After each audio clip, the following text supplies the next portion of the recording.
வணக்கம் நண்பர்களே. உங்களின் பாசத்திற்குரிய பத்திரிகையாளர் நான் தேவிமணி. உலகநாயகன் கமல்ஹாசன் வந்தாச்சு. அவர் 2 நாளாக ஆஃபீஸ் வரல. ஏன்னா வீட்டில் இருந்தபடியே சில வேலைகள்லாம் பார்த்துட்ருக்காரு. வந்தவங்கள் அவரை பார்த்தவர்கள், வீட்டில் இருந்தவர்கள், பழகியவர்கள் வழிட்டெலாம் கேட்டேன், சார் எப்படி இருக்காருன்னு. ஆள் ரொம்ப அழகாக இருக்கார் சார், முன்னை விட ஆள் ரொம்ப அழகாக இருக்கார். இப்போ அவர் இன்னும் டியூட் பாடலாம், என்ன வேணாலும் பண்ணலாம் சார், பழைய கிஸ்ஸிங் சீன் கூட அடிக்கலாம் சார், அந்த அளவுக்கு ஆள் ரொம்ப அம்சமாக இருக்கார் சார் அப்படின்னு சொல்லி பெருமையாக சொன்னாங்க. சரி, அதைத்தானே நம்மளும் எதிர்பார்க்குறோம், அதுதானே வேணும். ஏன்னா இவருடைய காலம் இன்னும் இருக்குது, வளர்ந்துக்கிட்டே இருக்குது. அதாவது டெக்னிக்கலி முன்னேற்றம் இருக்கும் வரை இவரும் தன்னுடைய பதிவுகளை செஞ்சுக்கிட்டே இருப்பார், கொடுத்துக்கிட்டே இருப்பார். அதுக்கு இவர் தயங்குற ஆள் இல்லை. சரி, இப்போ இவருடைய அடுத்த கட்டம் என்ன அப்படின்னு கேட்டால், உடனடியாக ஷூட்டிங் போகிறது இல்லை. ஆனால் என்ன சொல்லிட்டாருன்னா, கரெக்டாக அந்த ஸ்கிரிப்டு கரெக்டாக வச்சுருக்கேன். அதாவது அன்பறிவு படத்துக்கான படம் இருக்கு இல்லையா, அந்த கதை இருக்குல்ல, அந்த ஸ்கிரிப்ட் பக்காவாக இருக்குது. அப்படியே எடுத்துகிட்டு ஷூட்டிங் போயிடலாம். ஆனால் அந்த வேலை உடனடியாக இப்போ எடுக்கக்கூடாது. இப்போ உடனடியாக நம்ம எடுக்க வேண்டிய வேலை தக்லைஃப் ப்ரமோஷன். இந்த தக்லைஃப் ப்ரமோஷனுக்காக நான் பல இடங்களுக்கெல்லாம் போக வேண்டியது இருக்குது. அதை பற்றி தான் இப்போ நான் மணியோடு பேசிக்கிட்டு இருக்கேன், மற்றவர்களோடு பேசிக்கிட்டு இருக்கேன். அது முடிஞ்ச பிறகு தக்லைஃப் ப்ரமோஷன் எல்லாம் முடிஞ்சது அப்படின்ன பிறகு அதுக்கப்புறம் அந்த அன்பறிவு படத்தை பற்றி நம்ம யோசிக்கலாம். ஆனால் இப்பொழுது ஷூட்டிங் இல்லை, அண்மையில் ஷூட்டிங் இல்லை. சரி சார், அந்த இந்தியன் 3 அப்படின்னு பார்ப்போம், அதை பற்றி பேசுவோம். அதான் நான் வந்துட்டேன்ல, இன்னும் நேரடியாக நிறையா இருக்குது, அதுக்கு நான் பேசுவோம். அதை பேசி நான் அதை விடாமல் அதை வராமல் நான் விட மாட்டேன். அதை நான் பார்த்துக்கிறேன். அதை எப்படி எனக்கு சால்வ் பண்ணணுங்கிறது எனக்கு தெரியும். நீங்கள் அந்த கவலையே படாதீங்க, நீங்கள் மற்ற வேலைகளை பாருங்கள் அப்படின்னு சொல்லி ஊழியர்கள்ட்டையும் தொண்டர்கள்ட்டையும் சொல்லிட்டாரு உலகநாயகன் கமல்ஹாசன். இந்தியெல்லாம் ஒரு ப்ரெஸ் கான்ஃபரன்ஸ் நடந்ததுன்னா அவர்கிட்ட இந்த பத்திரிகையாளர் கேட்கக்கூடிய கேள்வி என்னவாக இருக்குன்னு கேட்டிங்கன்னா, அதாவது இந்த கேள்வியை கேட்டு அவர்கிட்ட பதில் வாங்கினா சர்க்குலேஷன் அதிகமாக இருக்கும், நிறையா வாசகர்கள் வருவார்கள், புதிய வாசகர்களும் வருவார்கள் அப்படின்னு எதிர்பார்க்குற கேள்விகளை தான் அவர்கிட்ட கேட்பாங்க. முதல்ல கேட்குறது முத்தம். அவருக்கு பேர் முத்த நாயகன்னே பேர் உண்டு. கமல்ஹாசன் கூட நடிக்கிற பெண்களையும் விட மாட்டாங்க, அந்த ஹீரோயின்ஸும் விட மாட்டாங்க. என்னங்க அவர்கிட்ட புதுசாக முத்தம் கொடுக்கணுமே எப்படி அப்படியெல்லாம் கேட்டு அதையும் பதில் வாங்கி அதற்கும் பதில் வாங்கி பெருசாக போடுவாங்க. இது இயல்பு. அதை எப்படி அந்த காலத்தில் அவர் சமாளித்தார் அப்படிங்கிற ஒரு சந்தேகம் இருந்தது. இப்படியெல்லாம் கேள்வி எது கேட்டாலும் உடனடியாக கரெக்டாக சொல்கிறாரு அப்படின்ட்டு. சார், இந்த முத்த காட்சிகளில் நீங்கள் அதிகமாக நடிக்கிறத பற்றி நீங்கள் என்ன கருதுறீங்க அப்படின்னு கேட்டால், என் படத்தில் மூத்திரம் போகிற காட்சி கூட தான் நிறையா இருக்கும், ஏன் நீ அதை பற்றிலாம் நீங்கள் ஏன் பேச மாட்டேங்கிறீங்க சார்? ஒரு படம்னு சொன்னால் என்ன எதிர்பார்க்கிறார்கள், மக்கள் என்ன எதிர்பார்க்கிறார்கள், அதை கொடுக்கணும். அதை தான் என் வேலை, அதுதான் டைரக்டர் வேலை, கதாசிரியர் வேலை. அப்போ தான் உங்களுக்கு காசு வரும், பைசா வரும். போட்ட காசு எடுக்கணுங்க.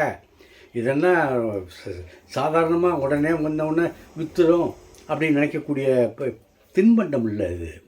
ஏன்னா இது கதை, மக்கள் படம் காசு கொடுத்து பார்க்க வரான், அவனை சந்தோஷப்படுத்தணும்.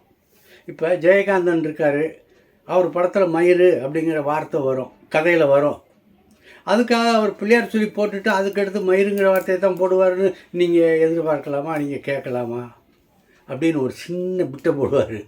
அப்போவே கொஞ்சம் பத்திரிகையாளர்களுக்கு ஒரு ஜெர்க்காகும், என்னடா இவர் இப்படி கேட்குறாரு அப்படின்னு சொல்லி ஒரு சின்ன ஜெர்க்காகும். ஆனால் அவர் அதோட அந்த பதில் விடலை. அதுக்கப்புறம் என்ன சொன்னாருன்னா, சார் நீங்கள் கேட்குறீங்க, எல்லா மனிதர்களும் செய்கிறத படத்தில் வச்சு அதை பார்க்கும்படியாக எடுக்கணும், அதைத்தான் நம்ம செய்கிறோம். இப்போ என்ன முத்தம் தமிழர்களுக்கு கொடுக்க தெரியாதா? ஏன்னா முத்தம்னாவே என்னன்னு தெரியாதா? அவங்க என்ன அறியாத பிள்ளைகளா? ஏன் சார், அடல் சொல்லின்னு படம் போடுறீங்க, அடல் சொல்லின்னு கொடுக்குறீங்க, படம் பார்க்கணும்னு ஒரு விதி வைக்கிறீங்க, அப்புறம் அதில் செக்ஸ் காட்சியில் வைக்கக்கூடாதுன்னு சொன்னால் என்ன அர்த்தம்? அடல் சொல்லிங்கிறது அதுக்கு தானே அர்த்தம். ஏன் இந்த செக்ஸ் காட்சியை பார்த்துட்டு நிறையா பிள்ளையை பெற்றுருவான்னு அர்த்தமா? ஏன் அவன் ஏற்கனவே பிள்ளையை பற்றி நிறைய போட்டுக்கிட்டு இருக்காங்க சார். நிறைய இன்றைக்கி ஜனத்தொகையில் வந்து மிகப்பெரிய முதல் இடத்துல இருக்கிற மாதிரில நம்ம நாடு இருக்குது அப்படின்னு அப்போ அவர் கேட்டார். இப்போ அவர் என்ன எப்படி கேட்குறது என்ன ஏதுங்கிறது தெரியல. இருக்கட்டும்னா நிறையா அவர்கிட்டெல்லாம் கேட்க வேண்டியது இருக்குது. அப்புறம் இன்னொரு இது, மக்கள் திலகம் எம்ஜிஆர் இருக்கார்ல, அவர் என்றைக்குமே மறக்க மாட்டார் சார். மக்கள் திலகம் எம்ஜிஆரோட உங்களுடைய நினைவு என்ன, மறக்க முடியாத நினைவு என்ன? ஏன்னா நடிகர் திலகத்தை பற்றி கேட்டால் நிறையா தொடர்கதை மாதிரி சொல்லுவார். ஏன்னா நடிகர் திலகம் தான் அவருக்கு ஆசான். அவரை பார்த்து தான் நடிப்பை கற்றுக்கிட்டேன்னு சொன்னவர். ஆகவே அவர்கிட்ட நிறைய சொல்கிறதுக்கு இருக்குது. எம்ஜிஆர் இருக்கார்ல, இவர் சின்னவராக இருக்கும்போது தூக்கி வளர்த்த பிள்ளை. கமலை தூக்கி வளர்த்தார் அவர். அப்படிப்பட்டவர். அவரை பற்றி எம்ஜிஆர் பற்றி என்ன சார் நீங்கள் கருதுங்க மக்கள் திலகத்தை பற்றி அப்படின்னு கேட்டதுக்கு, ஒரு தடவை ஏவிஎம் கல்யாண மண்டபத்தில் நான் உட்காந்துருந்தேன். அப்போ வந்து மக்கள் திலகம் எம்ஜிஆர் வந்தார். நான் பக்கத்தில் உட்காந்து பேசிக்கிட்டு இருந்தேன். ஆனால் நான் அவர்கிட்ட எப்பவுமே பேசுகிறது வந்து மலையாளத்தில் தான் பேசுவேன். ஏன்னா ரொம்ப பிடிக்கும் அப்படிங்கிறதுனால நான் மலையாளத்தில் பேசுவேன். எனக்கு மலையாளம் சரளமாக வரும். அப்போ நான் கேட்டேன், சார் நல்ல படம் நான் காட்டுறேன், நான் நடித்த நல்ல படம் வரும்போது உங்களுக்கு காட்டுறேன், நீங்கள் அவசியம் வரணும் அப்படின்னோடனே எம்ஜிஆருக்கு என்னடா இவன் இப்படி கேட்குறான், நல்ல படம் வரும்பா. உடனே அவர் கேட்குறாரு எம்ஜிஆர், நல்ல படம்னா கெட்ட படம் நீ எடுப்பியா, கெட்ட படத்தில் நடிப்பியா அப்படின்னு கேட்குறாரு. அப்படி எப்படி பாருங்கள், கெட்ட படமும் நீ பண்ணுவியா அப்படின்னு. இல்லை சார், மக்கள் எல்லோரும் பார்க்கக்கூடிய படமாக இருக்கணும்ல, எல்லோரும் உங்கள் படம் மாதிரியே வந்துடுமா சார், எல்லா படமும் உங்கள் படம் மாதிரியே வந்துடுமா சார், அது கொஞ்சம் பார்க்கணும்ல அப்படின்னதுக்கு, ஏன் படம் மாதிரி வராதா, அப்போ நீ யாரை பார்த்து நீ என் படம் மாதிரி வராதுன்னு சொன்னால் உன் ஸ்டைலில் நீ படம் எடுத்திருப்பில்ல, அதைத்தானே மற்றவங்களும் விரும்புவாங்க. ஏன் ஸ்டைல் மாதிரி படம் எடுக்கணும், என்னை மாதிரி படம் எடுக்கணும்னா தொப்பி வச்சுக்கிட்டு வருவியா அப்படின்னா. இல்லை சார், நீங்கள் தொப்பி வச்சுருக்கிறது, இந்த பாரு நான் தொப்பி வச்சுருக்கிறது வந்து எனக்கு தலையில் முடி வளரலை அப்படிங்கிறதுக்காக நான் வச்சுருக்கேன். தொப்பி வச்சவன்லாம் எம்ஜிஆர் ஆகிட முடியுமா? என் நடிப்பை நீ எந்த வகையில் பின்பற்றுற, எதுக்காக பின்பற்றுற? இப்போ நீ என் கூட நடிச்சிருக்கீல்ல ஒரு படம், அந்த படத்தில் ஆரம்பத்துலேருந்து முதற்படியிலேருந்து நடித்து மேலே வருவியா? அப்படி இல்லை, நான் நடித்து முடித்த அந்த 10வது படியில் நடித்து முடிச்சிருக்கேன்னா நீ 11வது படியிலேருந்து நடிக்க வரணும், அதுதான் முன்னேற்றம் அப்படின்னு அட்வைஸ் பண்ணுறாரு. அதான் ஆனந்த ஜோதி படத்தில் தூக்கி எடுத்துட்டு பார், உன்னால் முடியும், ஏறிப்பார் அப்படின்னு எம்ஜிஆர் ஒரு டயலாக் கமல் பார்த்து சொல்லுவார். அதை அப்போ ஞாபகப்படுத்தி எம்ஜிஆர் சொல்கிறாரு, உன்னால் முடியும்ப்பா அப்படின்னு சொன்னார்.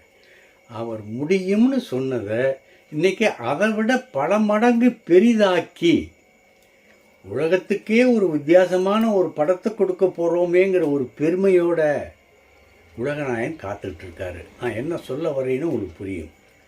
இந்த அன்பறிவு படம் சாதாரணமான படம் இல்லை. மற்றவங்கெல்லாம் சொல்கிற மாதிரிலாம் நீங்கள் அது ஒரு முழுக்கிட்ட ஃபைட் இருக்கும், எல்லாருக்குமே இருக்கும். ஆனால் முன்னுதாரணமாக இருக்கும் அப்படிங்கிறது இப்போ அவரோட அந்த இது பார்த்தாங்கல்ல, ஸ்கிரிப்ட் பார்த்துட்டாங்க, சில பேர் பார்த்துட்டாங்க. அந்த ஸ்கிரிப்டை ஆரம்பத்தில் படித்தவங்க அப்படியே அதிர்ந்து போயிட்டாங்க. ஏங்க அப்பா ரொம்ப வித்தியாசமாக இருக்கேன், அமெரிக்காவில் போய் உட்காந்து சிந்திச்சா இந்த மாதிரிலாம் வரும்போல இருக்கேன் அப்படின்னு அவங்களே ஆச்சரியப்பட்டாங்க. அதை என்கிட்ட சொன்னாங்க. அதை நான் உங்கள்கிட்ட பதமாக சொல்கிறேன். இந்த வீடியோ உங்களுக்கு பிடிச்சிருந்தா லைக் பண்ணுங்கள், கமெண்ட் பண்ணுங்கள், ஷேர் பண்ணுங்கள், சப்ஸ்கிரைப் பண்ணுங்கள்.